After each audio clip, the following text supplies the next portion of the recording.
કે ભાઈ આપણે પેલો લાલિયાને એમ કે ઝુલાવે છે ને બધું નથી કરતા આપણે તો that kind of devotion is forever, that you see your God as a kid all your life, as if you are the parent, more or less. The idea is basically, I mean, you are right. If what happens if the kid grows up, right? So then your feeling is different. But its idea is that Lord is a kid in your mind or parent's mind forever. And he remains a kid, essentially. That's the idea. Oh, okay. Well, I mean, you can argue about, is it possible? No, it's not. But Yeah. the attitude. That is Yeah. the attitude. Okay.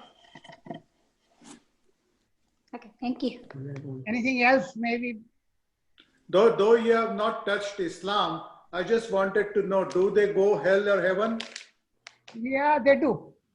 Islam's concept is more, all the Abrahamic religion, Christianity, Okay. Islam, and Judaism have basically similar idea. As a matter of fact, most of the theology of Christianity and Islam are similar in many, many respects, except they don't buy the idea, they means Islam, doesn't buy the idea that Jesus Christ the only savior. They think is that the ultimate savior was Muhammad, who came 600 years later. And what was unsaid or undone or unfulfilled was completed by Muhammad. So many of the theological ideas that exist in Judaism and Islam are also, in Christianity, are also present in Islam too, with a different name, different version, with the same person, same idea. So all of them are called Abrahamic religion, because they Right. believe, આપણે જે Manu છે, what we call Manu. Manusmriti. Right, right. Manu is the first person in our theology. Right. And for their theology, Abraham and Eve are the first people. So Okay. everything is derived from that. Idea Right. is similar. After Jainism and Hinduism, I mean, how much close we are. Yeah. In many, many respects. So same thing Buddhism too. So I mean, there are variations, but idea is same. Heaven and hell is there as well. Right. No, but then the other thing which comes, and this has been talked a lot before also, especially during 9/11, they said that jihad is doing something that is, for them, they are doing it for Allah. Yes. Okay. So will it fall under a good karma, killing so many people, and they will still go to heaven? Well, let me put it this way. If you read the Islam, the Hadith, which is a secondary source of Quran is the first one, and Hadith Right. is the second one in Correct. Islam. Right. So depending upon whether you want to read in literal sense or whether you will want to read in abstract sense, you can interpret every which way. I mean, I can argue similarly. Krishna Bhagavan Arjun ne kaise, go and fight and kill others. So if you are a crude individual, you will say, Krishna Bhagavan kaise hai na, go and mari nakho badane. Yeah. Right? Same concept. Yeah. Right. Same idea. Idea is Muhammad, it is all in original version mentioned about jihad as an internal jihad, not external jihad. Andarthi, amara body mati. Right. So for him, jihad was searching yourself, not killing other people to convert. But that was not what was carried forward for 1,000 years.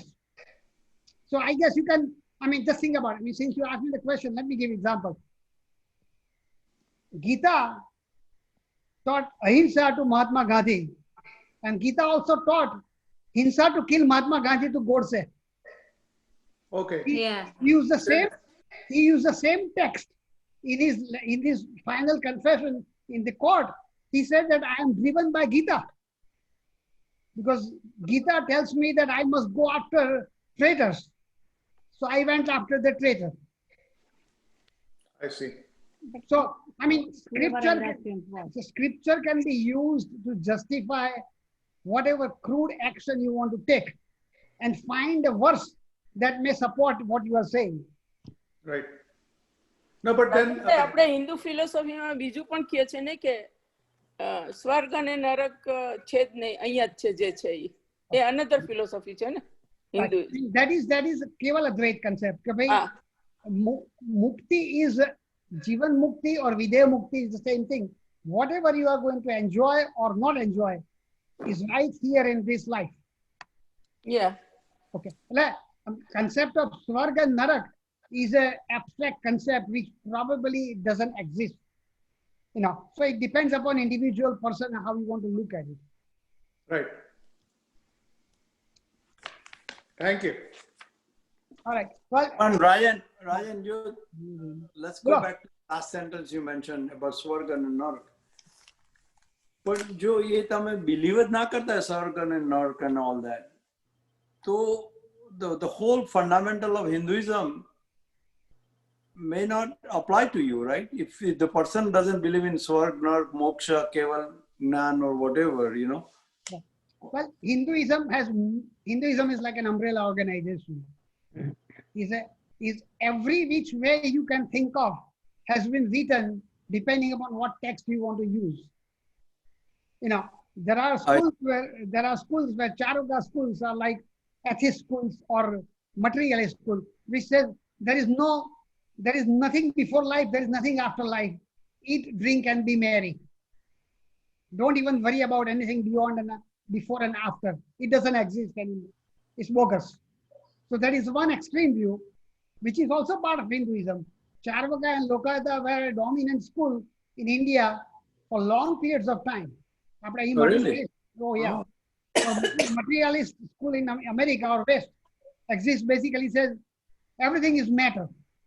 Who cares for how the matter came and how will it end? Everything is matter. There is nothing after life. There is no. Who said that? Who said that? I'm sorry. આપણે ઇન્ડિયાની વાત કરો છો? Yeah, Hinduism માં કોને આ કહ્યું? It's called Charvaka school. Charvaka. And it's called Lokayata also. There are multiple names. So they have some minor variation within, but they are part of Hinduism too. Oh, really? Yeah. Come to think of it, Hinduism is the broadest religion that covers everything, unlike Christianity and Christianity and Muslim. They are very, very narrow, while Hinduism is very bright. So anything and everything can be incorporated in Hinduism. Well, Correct me if I'm wrong, Rajan Bhai. you are right. I mean, just think about it. Bhai. Hinduism is not a school founded by a founder. Hinduism is a viewpoint of people who lived on the banks of Sindhu. So it is a mixture of belief system that existed among the people who lived on river Sindhu. Ah. So Hinduism is not a religion based on an individual. It is a conglomeration of group of people who flourished in a civilization at one point. So just say, so that is why every viewpoint is part of Hinduism. Hinduism doesn't exist as a religion that follows the individual. No, I understand. Okay, but the last તમે 3-4 slide આપણે last session કરીને બધી મોક્ષા પર અને નિર્વાણા ને બધી ને હતી ને, એટલે if you don't believe in that, then that becomes a mute point, isn't it? Yes, you're right. It is. But, I mean, what I'm saying to you is this: is that Lokayata and Charvaka existed and still exist, but they are a relatively smaller portion of the dominant people, the group of people who believe in different things. But they are not. Christianity will basically disbard. Islam will disbard if you say that I don't believe in Christ, or I don't believe in Allah, or I don't believe in Muhammad. Then you will no longer be a Christian or Muslim. Ah, that's a big Hinduism will say, okay, Oh. well, that's your point. Okay, that's up to you. If you don't believe, don't believe.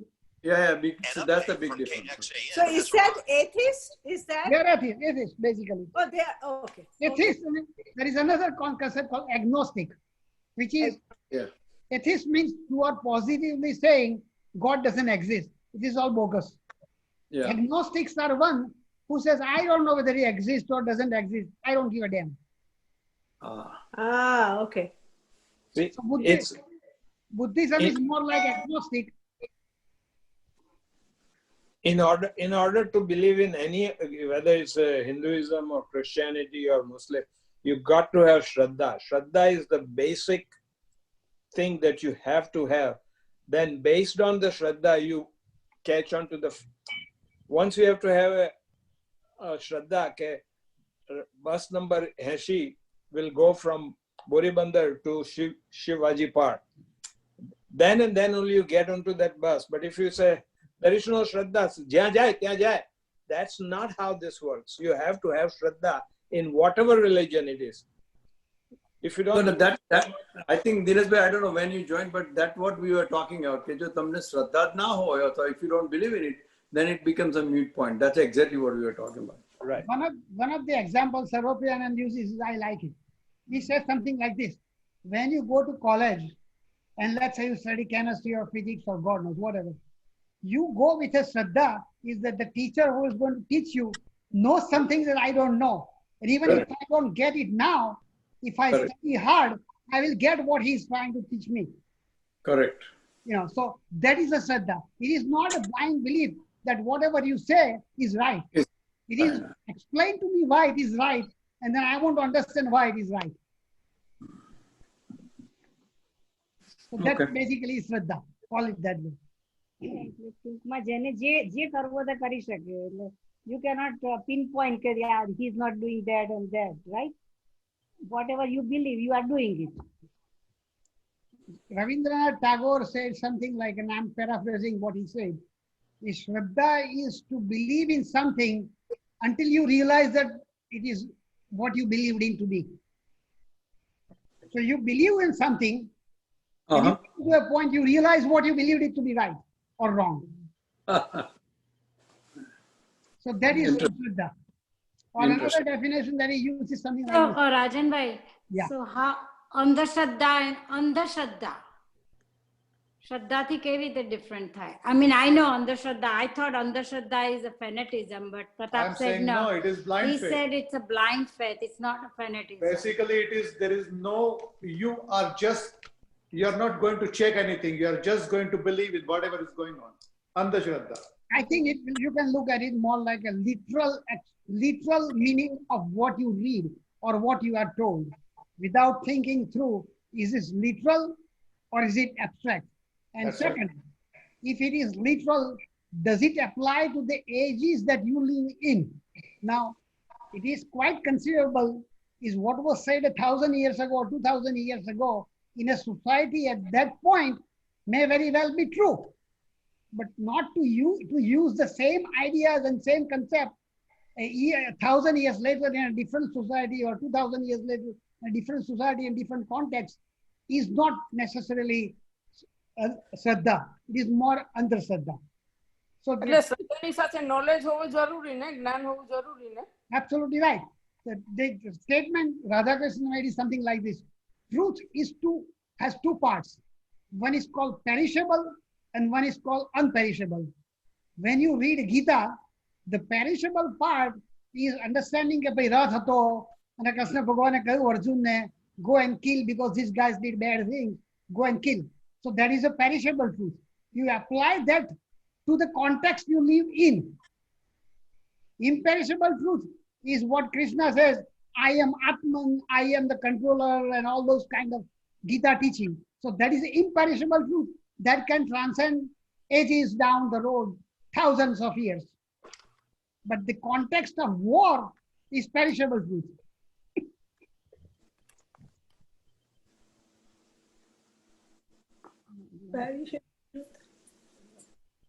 શ્રદ્ધા એટલે અંધશ્રદ્ધા એટલે કોઈ તમને કે તમે માની લો and you just follow that. That is Andhashraddha. Basically, right. If the teacher says or guru says or what the Quran says or Islam, or Christianity, whatever Bible says, that's all, nothing else. I'm going to come to point of inclusivism, exclusivism, and pluralism. I'll come to that point down the road. Maybe I think there's one of those ideas. Rajan, જે હમણાં પ્રતાપે કહ્યું ને પેલું fanatic, whatever the word he used, I forgot. Right. But so that is Andhashraddha.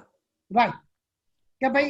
When the guys who took the plane down to the World Trade Center, they were told that they were mentally prepared. If this is the cause of Islam, and if you die the cause of Islam, there are 72 virgins waiting for you in heaven. Right. So if you believe that to be true and you act upon that, that is a classical form of blind faith or andhashraddha or fanatism or fundamentalism. Basically, you believe that to be true without exactly. thinking through. How can it be? You're right. So how does it? આપણે બધા ritual કરીએ છીએ, right? Some of the ritual, I don't understand why we are doing it, but we're still doing it. What is that classified? Well, I'm just. I think we probably can give a better answer from how I see it. This is how I see it. I mean, I also sit with Smita and I also sit in all this puja and everything. Most of the stuff I have no idea what is being done. I Correct. do it. I do it. There was a આપણે દેવાનંદ પેલું movie જોયું guide આપણે જોયા પહેલા જે movie એમાં there is a dialogue between himself the two કે Devanand ordinary Devanand પૂછે કે તું બી અંધો की तरह જાહેલો લાગે તું કે ભાઈ તને એવું લાગે છે કે તું ઉપવાસ કરીશ તો વાદળામાંથી વરસાદ પડશે. Right. That's a question he's asking. So what this guy is saying is this is what he says. Okay, I don't have faith, but I have begun to have faith in these people's faith. Okay, I am doing this not because I believe it to be true, but I believe that these people believe to be true. So at least I want to help them to achieve that goal. I see. So that is a dialogue. તો આપણે બધા એવું જ કરીએ છીએ એમને પૂછ કરીને. Well, I mean, to be honest with you, I mean, yeah, I mean, I don't know much, I don't understand much of it anyway. But I sit through it with an expectation that if nothing else, at least the family feels better. And if nothing else, somebody's viswas is more consolidated than even if mine is not. That's my answer. તમારા answer દેવો જ પડે ઈ. બાજુમાં બેઠા છે. All right, can we go to the slides? Okay. Thank you, Rajendra. You want to go to the next one? Yeah, let's go to the next one. Yeah. Okay. Okay. Vivekananda made a very nice statement and I liked it. Nirguna Brahman viewed through mist of senses is perceived to be as a Sagun Brahman. So essentially what he's saying is that Brahman is a formless reality, but since you are looking to Brahman through your senses, you perceive that to be an individual in the form of Ishvara. That's the point he's making. So your senses have limitation. So what is a formless reality you cannot see, you cannot experience formless reality. You can only experience reality with the form, which is Ishwar or Bhagwan or whatever you believe it to be. All right, let's go to the next one.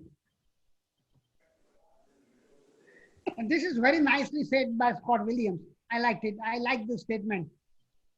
A learned ignorance is the end of philosophy, as it is the beginning of theology. આપણે શ્રદ્ધાની વાત કરી ને, that's exactly what is. A learned, once you come to think and intellectually, and where it comes to a point where there is no answer anymore. You cannot have a logical answer to the question, okay, which came first, chicken or egg? Right? There is no answer. There is something that is causeless cause. If every effect has a cause, each cause is an effect of previous cause. So what was the first cause? Who caused all these things? Or how did it come about? So that is a learned ignorance. So you begin to think through logically to a point where you come to a dead end, where you have to believe that your intellectual ability is not able to recognize this anymore. Or there is I think somewhere along the line comes is that if you live in a bubble, only you can experience if you are within that bubble what is there. But you cannot see what is beyond the bubble. if the bubble is opaque. But bubble exists in an environment which you cannot experience at the time you are living in a bubble. So we live in a bubble of world. So what is beyond the world, you cannot experience. All right. So limit of thought are not to be assumed limits of possibility. Just because you cannot think logically beyond this point, it doesn't mean that there is no longer any more possibility exists. The possibility may be there, but you cannot think about that anymore. Your intellectual abilities doesn't go that far. That's the idea. So idea is basically saying is there is something that is beyond your logic or beyond your rational thinking, and that is God. That is the idea. All right, let's move. Let's move on to the next one. This is Ramakrishna, and I think he's making the same point. And I'm going to read just so that you can listen. It is very difficult to understand that God can be a finite human being at the same time all-pervading soul of universe. How can that be? How can you be formless and with form simultaneously? So he's making a point that it can't happen. How can we say emphatically with our small intelligence that God cannot assume human form? Can we ever understand all the ideas with our little intellect? That's the question. So he's making a point of living in a bubble and thinking about what lies beyond the bubble. Can 1 seer pot hold 4 seers of milk? Now seer is a unit. Pound, kilo, somewhere along the line there was a unit called seer. So essentially we are 1 seer pot and we have a 4 seer milk. So God is like 4 seer milk and our pot is just 1 seer. So how can you accommodate that if your mind cannot go that far? The next one line it says, the Lila belongs to the same reality to which Nitya belongs. So there are 2 entities. One is changeless entity and one is changing entity. So world and you and I are changing entity, and there is a constant beyond that which is Nitya, permanent, eternal, and Lila is the one that is constantly moving. So that is the idea. Lila belongs to same reality to which Nitya belongs. So there are 2 entities. One is called being and one is called becoming. The idea of Brahman is a being, but also appears to be becoming. And becoming is you and me. Should I go forward? So Brahman is being means it is a standalone entity which does not change.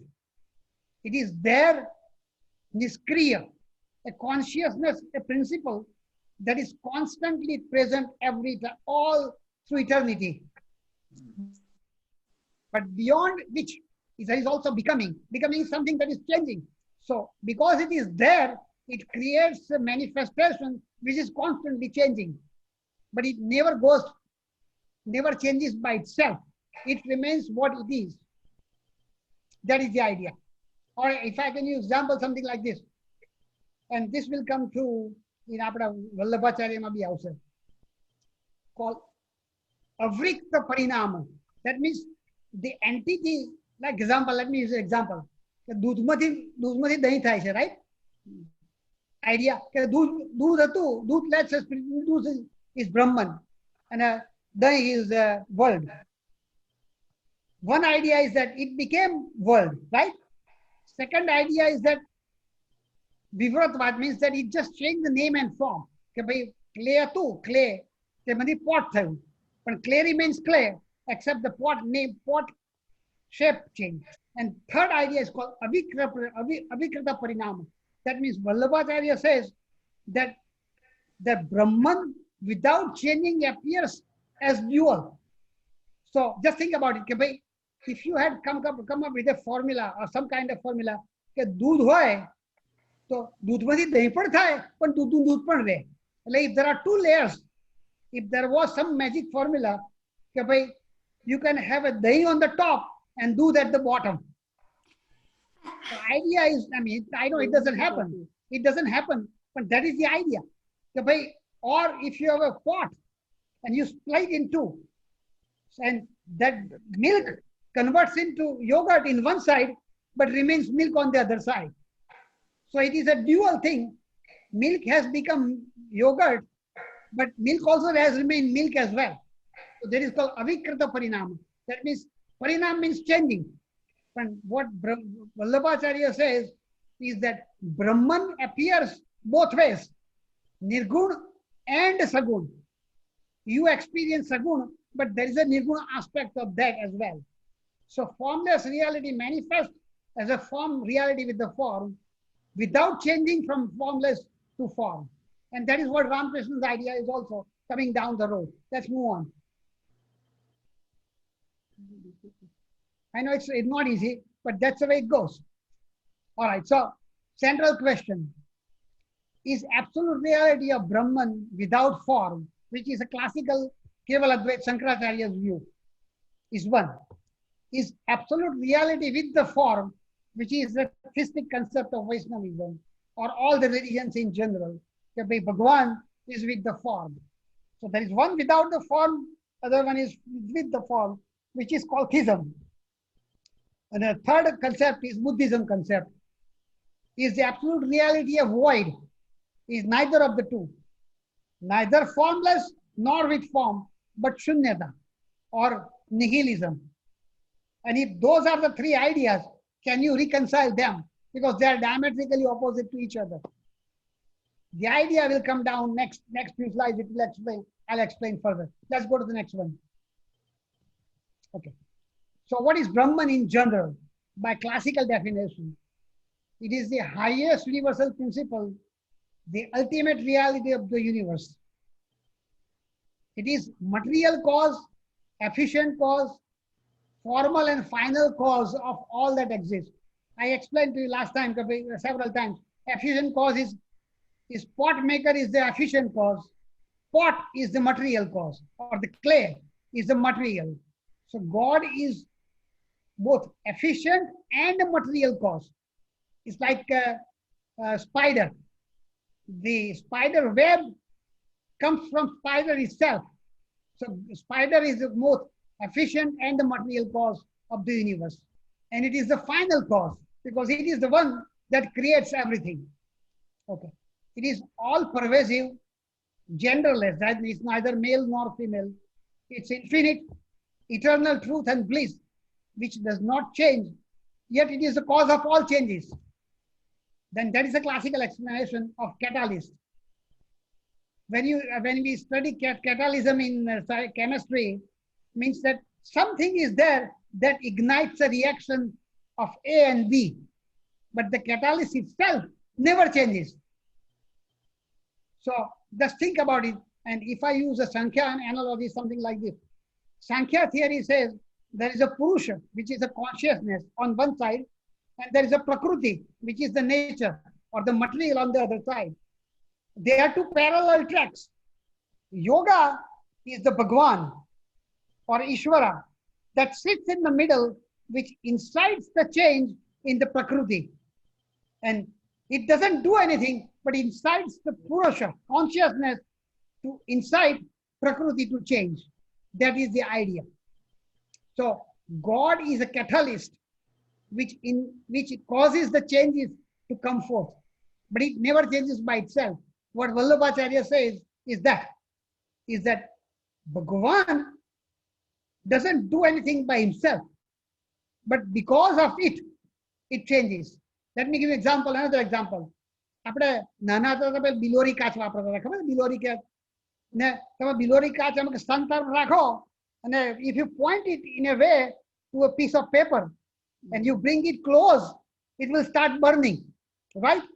Now sun doesn't do it, Bilori kaach doesn't do it, but still all the forces concentrate at one point and start causing the paper to start burning. So that's like that. So neither of them changed anything, but created a change which wasn't there by it.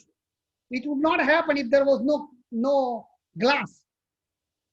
Sun was there, paper was there, but if the glass wasn't there, nothing would have happened. So, but glass never changed by itself either. It just made it happen. So God is like that.